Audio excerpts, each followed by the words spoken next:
ಧನ್ವಿ ಕೆಲವು ಕ್ಷಣಗಳ ಕಾಲ ಹಾಗೆಯೇ ತನ್ನ ಜಾಗದಲ್ಲಿ ನಿಂತಿದ್ದಳು. ಆಮೇಲೆ ರಾಣಾ ಮೆನ್ಷನ್ ಒಳಗಡೆ ಬಂದಳು. ಅವಳು ನೇರವಾಗಿ ತನ್ನ ಕೋಣೆಗೆ ಬಂದಳು ಮತ್ತು ಬರುತ್ತಿದ್ದಂತೆ ಅವಳ ಕಣ್ಣುಗಳು ಬಾಲ್ಕನಿಯ ಕಡೆಗೆ ಹೋದವು. ಅಲ್ಲಿ ಧ್ರುವ ನಿಂತು ಸಿಗರೇಟ್ ಸೇದಿಸುತ್ತಿದ್ದನು. ಇದೇ ಅವನ ಗುರುತಾಗಿತ್ತು.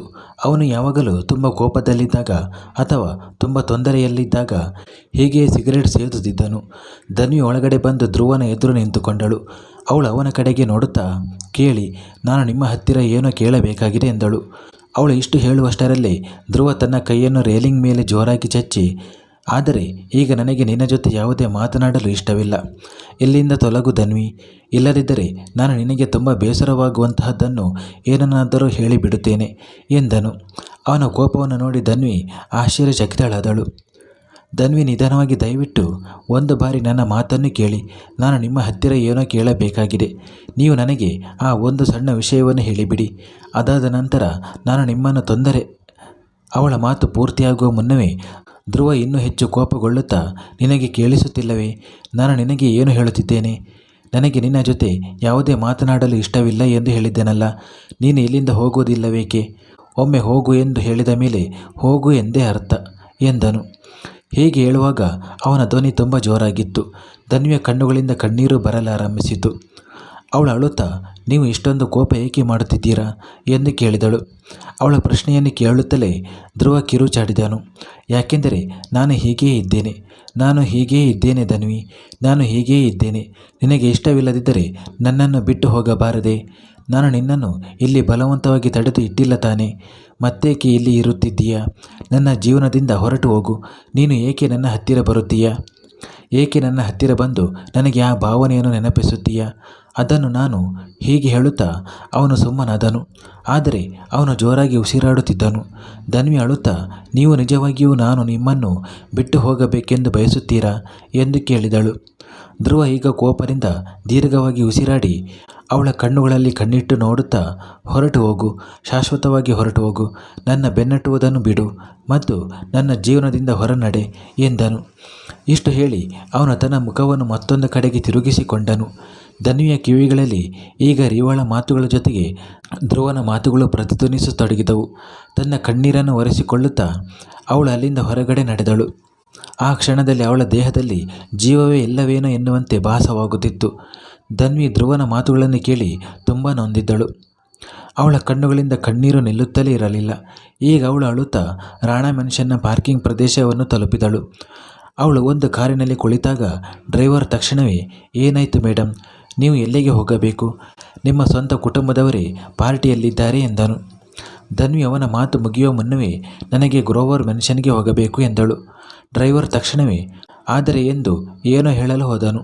ಧನ್ವಿ ಕಣ್ಣೆತ್ತಿ ಆ ಡ್ರೈವರ್ನ ಕಡೆಗೆ ನೋಡಿ, ದಯವಿಟ್ಟು ನನ್ನನ್ನು ಗ್ರೋವರ್ ಮೆನ್ಷನ್ಗೆ ಬಿಟ್ಟು ಬನ್ನಿ, ಇಲ್ಲದಿದ್ದರೆ ನಾನು ನಡ್ಕೊಂಡೇ ಹೋಗುತ್ತೇನೆ ಎಂದಳು.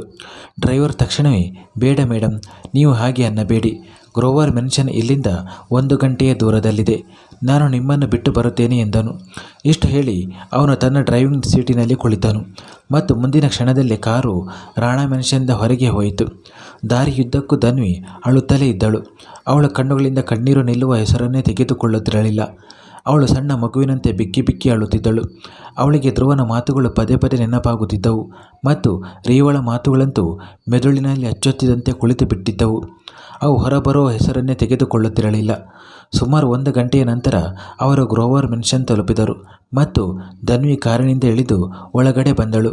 ಮನೆಯಲ್ಲಿ ಜ್ಯೋತ್ಸ್ನಾಳನ್ನು ಹೊರತುಪಡಿಸಿ ಬೇರೆ ಯಾರೂ ಇರಲಿಲ್ಲ. ಏಕೆಂದರೆ ಮಿಸ್ಟರ್ ಗ್ರೋವರ್ ಮತ್ತು ಮಿಸಸ್ ಗ್ರೋವರ್ ಸದ್ಯಕ್ಕೆ ಸ್ವತಃ ರಾಣಾ ಮೆನ್ಷನ್ನಲ್ಲಿದ್ದರು ಮತ್ತು ಧನ್ವಿಯನ್ನು ಹುಡುಕುತ್ತಿದ್ದರು. ಅವರಿಗೆ ಧನ್ವಿಯನ್ನು ಭೇಟಿಯಾಗಬೇಕಿತ್ತು. ಅವರು ಧನ್ವಿಯ ನೃತ್ಯವನ್ನು ನೋಡಿದಾಗಿನಿಂದಲೂ ಅವಳನ್ನು ಭೇಟಿಯಾಗಲು ಬಯಸುತ್ತಿದ್ದರು. ಆದರೆ ಅವಳು ಅವರಿಗೆ ಎಲ್ಲೂ ಕಾಣಿಸುತ್ತಿರಲಿಲ್ಲ. ಮತ್ತೊಂದೆಡೆ ಧನ್ವಿ ಒಳಗಡೆ ಬರುತ್ತಿದ್ದಂತೆ ಫೋನಿನಲ್ಲಿ ಜೋರಾಗಿ ನಗುತ್ತಿದ್ದ ಜ್ಯೋತ್ಸ್ನಾ ಪೂರ್ತಿಯಾಗಿ ಆಶ್ಚರ್ಯಚಕಿತಳಾದಳು.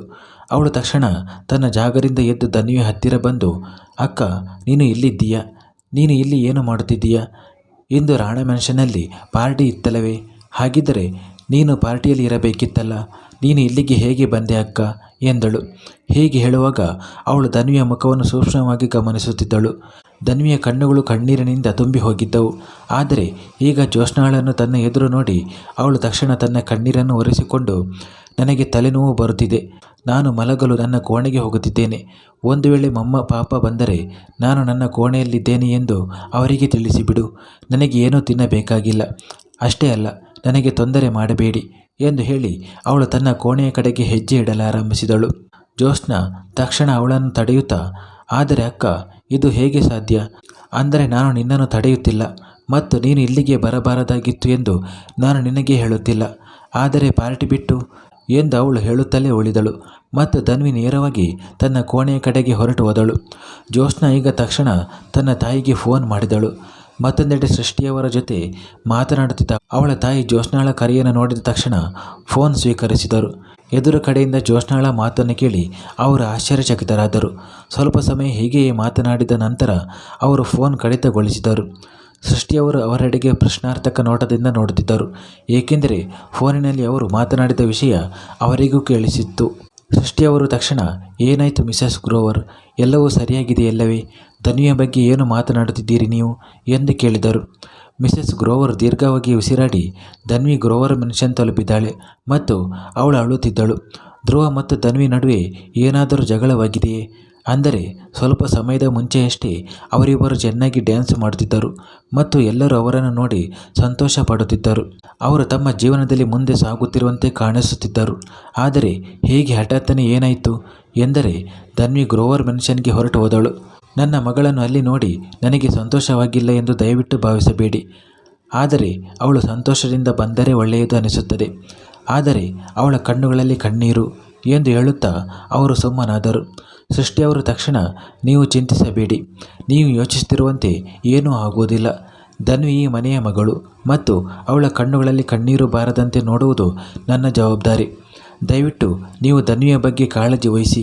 ಇವತ್ತಿನ ರಾತ್ರಿ ಅವಳು ಅಲ್ಲೇ ಇರಲಿ. ನಾನು ಧ್ರುವನ ಜೊತೆ ಮಾತನಾಡುತ್ತೇನೆ. ಒಂದು ವೇಳೆ ಅವರಿಬ್ಬರ ನಡುವೆ ಏನಾದರೂ ಜಗಳವಾಗಿದ್ದರೆ ನಾವು ಕುಳಿತು ಬಗೆಹರಿಸೋಣ ಅಲ್ವಾ?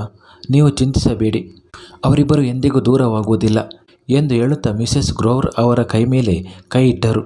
ಇದರಿಂದ ಮಿಸೆಸ್ ಗ್ರೋವರ್ ಈಗ ಸ್ವಲ್ಪ ಶಾಂತರಾದರು. ಅವರು ಈಗ ತಕ್ಷಣ ಮಿಸ್ಟರ್ ಗ್ರೋವರ್ ಬಳಿಗೆ ಹೋಗಿ ಧನ್ವಿಯ ಬಗ್ಗೆ ತಿಳಿಸತೊಡಗಿದರು. ಇದರಿಂದ ಅವರು ಆದಷ್ಟು ಬೇಗ ಗ್ರೋವರ್ ಮೆನ್ಷನ್ಗೆ ಹಿಂತಿರುಗಬಹುದು. ಮತ್ತೊಂದೆಡೆ ಸೃಷ್ಟಿಯವರ ಮುಖ ಕೋಪದಿಂದ ಕೆಂಪಾಗಿತ್ತು. ಅವರು ತಕ್ಷಣ ತನ್ನ ಹೆಜ್ಜೆಗಳನ್ನು ಧ್ರುವನ ಕೋಣೆಯ ಕಡೆಗೆ ಇಟ್ಟರು. ಧ್ರುವ ಆ ಸಮಯದಲ್ಲಿ ಸೋಫಾದ ಮೇಲೆ ಕುಳಿತು ಡ್ರಿಂಕ್ ಮಾಡುತ್ತಿದ್ದನು. ಬಾಗಿಲು ತಟ್ಟಿದ ತಕ್ಷಣ ಅವನು ಬಾಟಲಿಯನ್ನು ಎತ್ತಿ ಪಕ್ಕದಲ್ಲಿಟ್ಟು ರಿಮೋಟ್ನಿಂದ ಬಾಗಿಲು ತೆರೆದನು.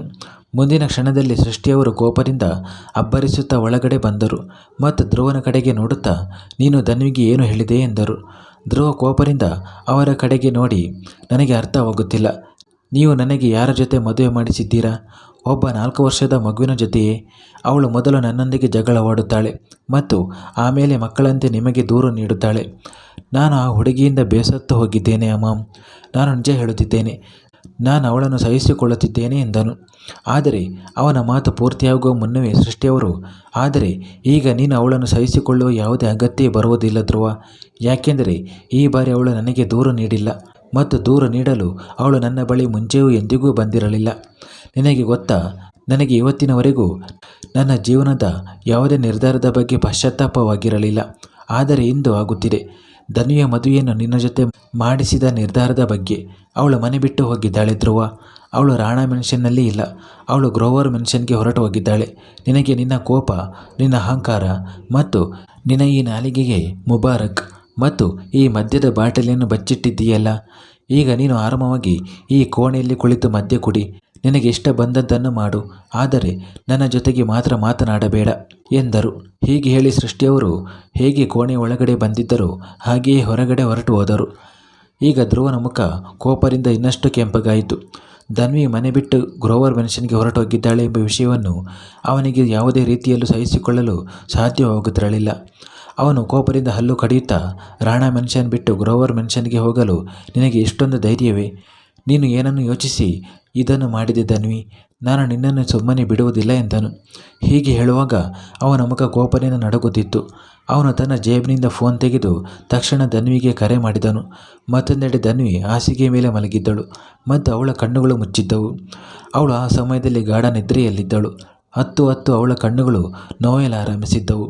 ಆದ್ದರಿಂದ ಹಾಸಿಗೆಯ ಮೇಲೆ ಮಲಗುತ್ತಿದ್ದಂತೆಯೇ ಅವಳಿಗೆ ನಿದ್ರೆ ಬಂದಿತ್ತು.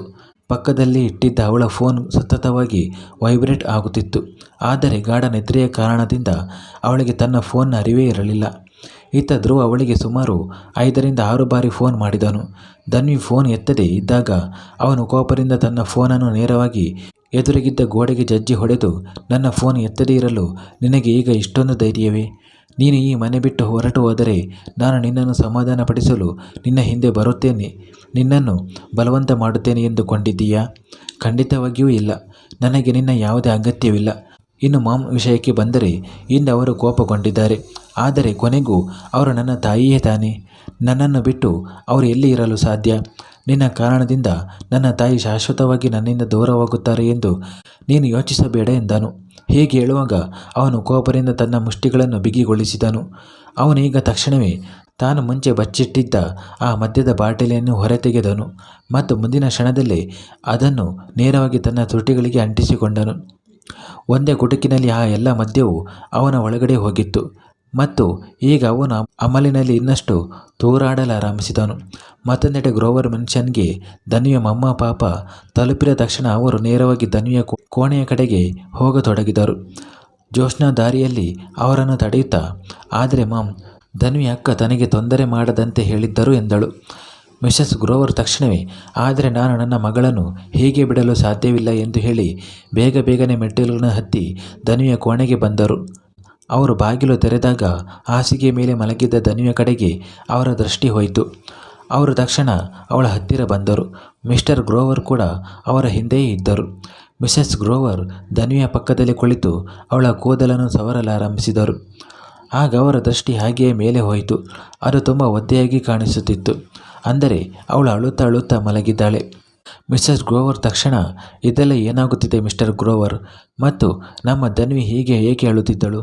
ಅವಳು ಈ ಪರಿಸ್ಥಿತಿಯಲ್ಲಿ ಇಲ್ಲಿಗೆ ಬಂದಿದ್ದಾಳೆ ಎಂದರೆ ಖಂಡಿತವಾಗಿಯೂ ಏನೋ ದೊಡ್ಡ ವಿಷಯವೇ ನಡೆದಿರಬೇಕು. ನನಗೆ ಧನ್ವಿಯ ಬಗ್ಗೆ ತುಂಬ ಭಯವಾಗುತ್ತಿದೆ ಎಂದರು. ಮಿಸ್ಟರ್ ಗ್ರೋವರ್ ತಕ್ಷಣವೇ, ನೀನು ಚಿಂತಿಸಬೇಡ, ನಮ್ಮ ಧನ್ವಿ ತುಂಬ ಧೈರ್ಯಶಾಲಿ, ಅವಳಿಗೆ ಏನೂ ಆಗುವುದಿಲ್ಲ. ಒಂದು ವೇಳೆ ಅವರಿಬ್ಬರ ನಡುವೆ ಏನಾದರೂ ವಿಷಯವಿದ್ದರೂ ನಾವು ಕುಳಿತು ಮಾತನಾಡೋಣ ಅಲ್ವಾ ಎಂದರು. ನಮ್ಮ ಮಗಳನ್ನು ತೊಂದರೆಯಲ್ಲಿರಲು ನಾವು ಕೂಡ ಬಿಡುವುದಿಲ್ಲ ಎಂದು ಹೇಳುತ್ತಾ ಅವರು ಕೂಡ ಪ್ರೀತಿಯಿಂದ ಧನ್ವಿಯ ತಲೆಯನ್ನು ಸವರಲಾರಂಭಿಸಿದರು. ಅಷ್ಟರಲ್ಲಿ ಧನ್ವಿ ನಿದ್ರೆಯಲ್ಲೇ ಮಗ್ಗಲು ಬದಲಿಸುತ್ತಾ ಒದ್ದಾಡತೊಡಗಿದಳು. ಅವಳು ಚಟಪಡಿಸುತ್ತಾ, ಕೇಳಿ, ದಯವಿಟ್ಟು ನನ್ನ ಮಾತನ್ನೇ ಕೇಳಿ, ನಾನು ನಿಮ್ಮನ್ನು ತುಂಬ ಪ್ರೀತಿಸುತ್ತೇನೆ ಎಂದಳು. ಹೀಗೆ ಹೇಳುತ್ತಾ ಅವಳು ಮುಂಚೆಯೇ ತನ್ನ ಎದೆಗೆ ಹತ್ತಿರ ಇಟ್ಟುಕೊಂಡಿದ್ದ ದಿಂಬನ್ನು ತನ್ನ ತೋಳುಗಳಲ್ಲಿ ಗಟ್ಟಿಯಾಗಿ ಹಪ್ಪಿಕೊಂಡಳು. ಇದನ್ನು ಕಂಡ ಅವಳ ಮಮ್ಮ ಪಾಪ ಅವರ ಕಣ್ಣುಗಳು ತೇವಗೊಂಡವು. ಮತ್ತೊಂದೆಡೆ ಸೃಷ್ಟಿಯವರು ಪ್ರವೀಣ್ ಕಡೆಗೆ ನೋಡುತ್ತಲೇ, ಪ್ರವೀಣ್ ಅವರು ದೀರ್ಘವಾಗಿ ಉಸಿರಾಡಿ, ಆದರೆ ನಾವು ಅವಳನ್ನು ಕರೆತರಲು ಹೇಗೆ ಹೋಗಲು ಸಾಧ್ಯ? ಯೂನಿವರ್ಸ್, ಧನ್ವಿ ಎಂಥವಳು ಎಂದು ನಿನಗೂ ಗೊತ್ತು ತಾನೇ. ಅವಳು ತುಂಬ ಮುಗ್ಧೆ. ಸರಿ, ನಾವು ಅವಳನ್ನು ಕರೆತರಲು ಹೋಗುತ್ತೇವೆ ಎಂದೇ ಇಟ್ಟುಕೊಳ್ಳೋಣ. ಆದರೆ ಅವಳು ನಮ್ಮ ಜೊತೆ ಹಿಂತಿರುಗಿ ಬರುತ್ತಾಳಾ? ಅವಳು ಧ್ರುವನ ಮೇಲೆ ಕೋಪಗೊಂಡು ಹೋಗಿದ್ದಾಳೆ. ಯೂನಿವರ್ಸ್, ಅವಳು ನಮ್ಮಿಬ್ಬರ ಮೇಲೆ ಕೋಪಗೊಂಡು ಹೋಗಿಲ್ಲ. ಹಾಗಾಗಿ ನಾವು ಅಲ್ಲಿಗೆ ಹೋದ ತಕ್ಷಣ ನಮ್ಮ ಜೊತೆ ಹಿಂತಿರುಗಿ ಬರಲು ಎಂದರು. ಸೃಷ್ಟಿಯವರು ಅಳುತ್ತಾ, ಆದರೆ ನನಗೆ ಧನ್ವಿ ಈ ಮನೆಗೆ ಹಿಂತಿರುಗಿ ಬರಬೇಕು ಡಿಸ್ಟ್ರಾಯರ್. ಒಂದು ವೇಳೆ ಅವಳು ಈ ಮನೆಗೆ ಹಿಂತಿರುಗಿ ಬರದಿದ್ದರೆ ನಾನು ನಿಮಗೆ ಹೇಳುತ್ತಿದ್ದೇನೆ, ನಾನು ಕೂಡ ಈ ಮನೆಯಲ್ಲಿ ಇರುವುದಿಲ್ಲ ಎಂದರು. ಅವರ ಮಾತಿಗೆ ಪ್ರವೀಣ್ ಅವರ ಮುಖದಲ್ಲಿ ಸಣ್ಣದೊಂದು ಮುಗುಳ್ನಗೆ ಮೂಡಿದ್ದು. ಅವರು ಅತ್ತೆ ಸೊಸೆಯ ಜಗಳದ ಕಥೆಗಳನ್ನು ತುಂಬ ಕೇಳಿದ್ದರು. ಆದರೆ ಅತ್ತೆ ಸೊಸೆಯ ನಡುವಿನ ಇಂತಹ ಪ್ರೀತಿಯನ್ನು ಅವರು ಮೊದಲ ಬಾರಿಗೆ ನೋಡುತ್ತಿದ್ದರು. ಅವರು ಅವರ ಹತ್ತಿರ ಬಂದು ಅವರ ಮುಖವನ್ನು ತನ್ನ ಕೈಗಳಲ್ಲಿ ಹಿಡಿದುಕೊಂಡು, ಐ ಪ್ರಾಮಿಸ್ ಯೂನಿವರ್ಸ್, ನಮ್ಮ ಧನ್ವಿ ನಮ್ಮ ಜೊತೆಯೇ ಇರುತ್ತಾಳೆ. ಆದರೆ ದಯವಿಟ್ಟು ನನಗೆ ಸ್ವಲ್ಪ ಸಮಯ ಕೊಡು. ನಾಳೆ ಬೆಳಗಾಗುತ್ತಿದ್ದಂತೆ ನಾನು ಧ್ರುವನ ಜೊತೆ ಮಾತನಾಡುತ್ತೇನೆ ಎಂದರು. ಸೃಷ್ಟಿಯವರ ಕೋಪದಿಂದ ಆ ಧ್ರುವನ ಕಾಲುಗಳನ್ನು ಮುರಿಯಬೇಕು ಎನಿಸುತ್ತಿದೆ ನನಗೆ. ಧನ್ವಿಯ ಮನಸ್ಸಿಗೆ ನೋವುಂಟು ಮಾಡಲು ಅವನಿಗೆ ಎಷ್ಟು ಧೈರ್ಯ! ಅವಳು ಎಷ್ಟು ಮುಗ್ಧೆ, ಎಷ್ಟು ಮುಗ್ಧ ಸ್ವಭಾವದವಳು! ಆ ಪಾಪದ ಜೀವಕ್ಕೆ ಈ ಪ್ರಪಂಚದ ವ್ಯವಹಾರಗಳೇನು ತಿಳಿಯುವುದಿಲ್ಲ. ಆದರೆ ನಮ್ಮ ಈ ಧ್ರುವ ಅಹಂಕಾರದ ಮಹಾಶಯ ಇದ್ದಾನಲ್ಲ ಎಂದು ಹೇಳುತ್ತಾ ಪ್ರವೀಣ್ ಅವರ ಎದೆಗೆ ಒರಗಿಕೊಂಡರು. ಮತ್ತು ಪ್ರವೀಣ್ ಅವರು ಕೂಡ ಅವರನ್ನು ತನ್ನ ತೋಳುಗಳಲ್ಲಿ ಗಟ್ಟಿಯಾಗಿ ಅಪ್ಪಿಕೊಂಡರು. ಮತ್ತೊಂದೆಡೆ ಧ್ರುವ ಇನ್ನೂ ಸೋಫಾದ ಮೇಲೆ ಕುಳಿತು ಸಿಗರೇಟ್ ಸೇದುತ್ತಿದ್ದನು. ಸಿಗರೇಟ್ ಸೇದುತ್ತಾ ಅವನು ಯಾವಾಗ ನಿದ್ರೆಗೆ ಜಾರಿದನೋ ಅವನಿಗೆ ತಿಳಿಯಲೇ ಇಲ್ಲ. ಅವನು ಮಿತಿಮೀರಿ ಕುಡಿದಿದ್ದನು. ಆ ಸಮಯದಲ್ಲಿ ಅವನಿಗೆ ಎಷ್ಟು ಅಮಲೇರಿತೆಂದರೆ ತಾನು ಎಲ್ಲಿದ್ದೇನೆ ಎಂಬ ಅರಿವು ಇರಲಿಲ್ಲ. ಉರಿಯುತ್ತಿದ್ದ ಸಿಗರೇಟ್ ಕೆಳಗೆ ನೆಲದ ಮೇಲೆ ಬಿದ್ದಿತ್ತು ಮತ್ತು ಅವನು ಗಾಢ ನಿದ್ರೆಯಲ್ಲಿದ್ದನು. ಬೆಳಗಿನ ಸಮಯ. ಧ್ರುವ ಕಣ್ಣು ತೆರೆದಾಗ ಅವನಿಗೆ ತನ್ನ ತಲೆಯಲ್ಲಿ ತೀವ್ರವಾದ ನೋವು ಕಾಣಿಸಿಕೊಂಡಿತು. ನಿನ್ನೆ ರಾತ್ರಿ ಅವನು ಕುಡಿದಿದ್ದ ಲಾಲ್ ಪ್ರಯಾರಿಟಿ ಈಗ ಅವನ ತಲೆಯಲ್ಲಿ ತನ್ನ ತಾಂಡವ ಆಡುತ್ತಿತ್ತು. ಅವನು ಅತ್ಯಂತ ಕಷ್ಟದಿಂದ ಕಣ್ಣುಗಳನ್ನು ತೆರೆದು ಇಡೀ ಕೋಣೆಯಲ್ಲಿ ಕಣ್ಣಾಡಿಸಿದನು. ಅವನಿಗೆ ಧನ್ವಿ ಎಲ್ಲೂ ಕಾಣಿಸಲಿಲ್ಲ. ಆದರೆ ಬೆಳಕಾಗುತ್ತಿದ್ದಂತೆ ಧನ್ವಿಯನ್ನು ನೋಡುವುದು ಈಗ ಅವನಿಗೆ ಅಭ್ಯಾಸವಾಗಿ ಬಿಟ್ಟಿತ್ತು. ಅವನು ಮತ್ತೆ ಕೆಲವು ಕ್ಷಣಗಳ ಕಾಲ ಕಣ್ಣುಗಳನ್ನು ಮುಚ್ಚಿ ಹಾಗೆಯೇ ಸೋಫಾದ ಮೇಲೆ ಮಲಗಿಕೊಂಡನು. ಅವನಿಗೆ ಸೋಫಾದ ಮೇಲೆ ತುಂಬ ಅಸಹನೀಯವಾಗುತ್ತಿತ್ತು. ಅವನಿಗೆ ನಿದ್ರೆಯೇನೂ ಬರಲಿಲ್ಲ. ಆದರೆ ಸುಮಾರು 5-7 ನಿಮಿಷಗಳ ಕಾಲ ಹಾಗೆಯೇ ಸೋಫಾದ ಮೇಲೆ ಮಲಗಿದ್ದು ನಂತರ ಸೋಫಾದಿಂದ ಎದ್ದು ಹಾಸಿಗೆಯ ಕಡೆಗೆ ಬಂದನು. ಅವನ ಕಣ್ಣುಗಳು ಈಗ ಮತ್ತೊಮ್ಮೆ ಧನ್ವಿಯನ್ನು ಹುಡುಕಲಾರಂಭಿಸಿದವು. ಅವನು ವಾಶ್ರೂಮ್ನಲ್ಲಿ ಪರಿಶೀಲಿಸಿದನು. ಆದರೆ ಧನ್ವಿ ಅಲ್ಲಿರಲಿಲ್ಲ. ಅವಳು ಬಹುಶಃ ಕೆಳಗಿರಬಹುದು ಎಂದು ಯೋಚಿಸುತ್ತಾ ಅವನು ಮತ್ತೆ ಬೆಡ್ ಮೇಲೆ ಮಲಗಿದನು ಮತ್ತು ಸುಮಾರು 1 ಗಂಟೆಯ ಕಾಲ ಹಾಗೆಯೇ ಮಲಗಿದ್ದನು. ಮುಂದಿನ ಬಾರಿ ಅವನ ಕಣ್ಣುಗಳು ತೆರೆದಾಗ ಅವನ ಎದುರಿಗಿದ್ದ ಗೋಡೆ ಗಡಿಯಾರದ ಕಡೆಗೆ ನೋಡಿದನು. ಅಲ್ಲಿ ಸುಮಾರು 12 ಗಂಟೆಯಾಗಿತ್ತು. ಗಡಿಯಾರದಲ್ಲಿ ಮಾತ್ರ 12 ಬಾರಿಸಿರಲಿಲ್ಲ, ಬದಲಿಗೆ ಅವನ ಮುಖದಲ್ಲಿ 12 ಬಾರಿಸುತ್ತಿತ್ತು. ಅವನು ತಕ್ಷಣ ಗಾಬರಿಯಿಂದ ಹಾಸಿಗೆಯ ಮೇಲೆ ಎದ್ದು ಕುಳಿತು ನಾನು ಇಷ್ಟೊಂದು ತಡವಾಗಿ ಹೇಗೆ ಮಲಗಿದ್ದೆ ಮತ್ತು ನಾನು ಮಲಗಿದ್ದರೂ ಅವಳು ನನ್ನನ್ನು ಎಬ್ಬಿಸಲು ಏಕೆ ಬರಲಿಲ್ಲ? ಬಂದ ತಕ್ಷಣ ಗಾಜಿನ ಬಳೆಗಳು ಸದ್ದು ಮಾಡಿ ಎಬ್ಬಿಸಿ ಬಿಡುತ್ತಿದ್ದಳು. ಇನ್ನು ಅವಳ ಬಳೆಗಳು ಒಡೆದು ಹೋಗಿವೆ ಎಂದು ಸ್ವಲ್ಪ ಕೋಪದಿಂದಲೇ ಹೇಳಿಕೊಂಡನು. ಅಷ್ಟರಲ್ಲಿ ಅವನ ಕಿವಿಗಳಲ್ಲಿ ಕೆಲವು ಮಾತುಗಳು ಪ್ರತಿಧ್ವನಿಸತೊಡಗಿದವು. ಸೃಷ್ಟಿಯವರ ಮಾತುಗಳು. ಅವನು ತನ್ನ ತಲೆಯ ಮೇಲೆ ಕೈ ಇಟ್ಟುಕೊಂಡನು ಮತ್ತು ಈಗ ಅವನ ಮುಖದ ಭಾವನೆಗಳು ಬದಲಾಗತೊಡಗಿದವು. ಮಧ್ಯಾಹ್ನ 12 ಗಂಟೆಯಾದರೂ ಯಾರೂ ತನ್ನನ್ನು ಏಕೆ ಎಬ್ಬಿಸಲಿಲ್ಲ ಎಂಬುದು ಈಗ ಅವನಿಗೆ ಅರ್ಥವಾಯಿತು. ಅವನು ತಕ್ಷಣ ಹಾಸಿಗೆಯಿಂದ ಎದ್ದು ಮುಂದಿನ ಕ್ಷಣದಲ್ಲೇ ತನ್ನ ಬಟ್ಟೆಗಳನ್ನು ತೆಗೆದುಕೊಂಡು ವಾಶ್ರೂಮ್ಗೆ ಹೋದನು. ಸುಮಾರು 20 ನಿಮಿಷಗಳಲ್ಲಿ ಸಿದ್ಧನಾಗಿ ಅವನ ಮೆಟ್ಟಿಲುಗಳನ್ನು ಇಳಿದು ಕೆಳಗೆ ಬಂದಾಗ ಅವನ ಕಣ್ಣುಗಳು ಇತ್ತ ಅತ್ತ ಸುತ್ತಲಾರಂಭಿಸಿದವು. ಅವನು ಧನ್ವಿಯನ್ನು ಹುಡುಕುತ್ತಿದ್ದಾನೆ ಎಂಬುದು ಸ್ಪಷ್ಟವಾಗಿ ತಿಳಿಯುತ್ತಿತ್ತು. ಈ ಕ್ಷಣದಲ್ಲಿ ಅವನ ಹೃದಯ ಬಡಿತ ಜೋರಾಗಿ ನಡೆಯುತ್ತಿತ್ತು.